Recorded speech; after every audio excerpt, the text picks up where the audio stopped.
Today, it's time to get schooled. And speaking of today, did you know that on this day, May 4th, 1970, Ohio National Guardsmen shot and killed 4 unarmed students demonstrating against the Vietnam War at Kent State University?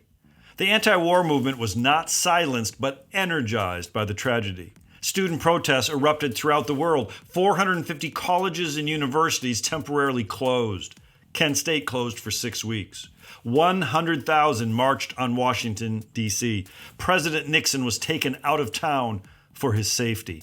As reported in local papers, the nation appeared to be at war with itself.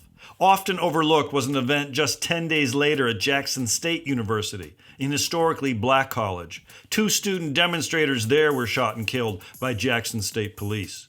The Scranton Commission, charged with studying the events at Kent State, clearly rejected any claim that the lethal force was justified, despite the majority of Americans who thought so. What seems to be the powerful lesson of this little tale is that Ronald Reagan was absolutely right when he said, "Freedom is never more than one generation away from extinction." We didn't pass it to our children in the bloodstream. It must be fought for, protected, and handed on for them to do the same.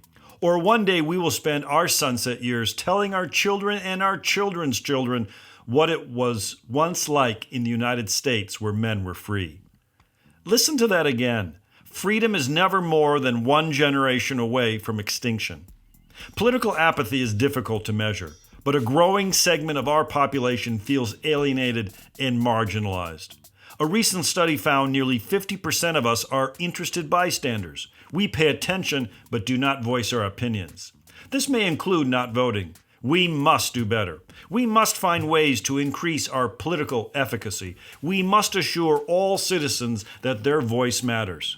To those leaders, teachers, and the like who inspire political activity, they are the true National Guardsmen. Psst, it's Prologue with Mr. Review. It's a podcast that is actively digging tons of earth to find an ounce of gold, striving for a more perfect union.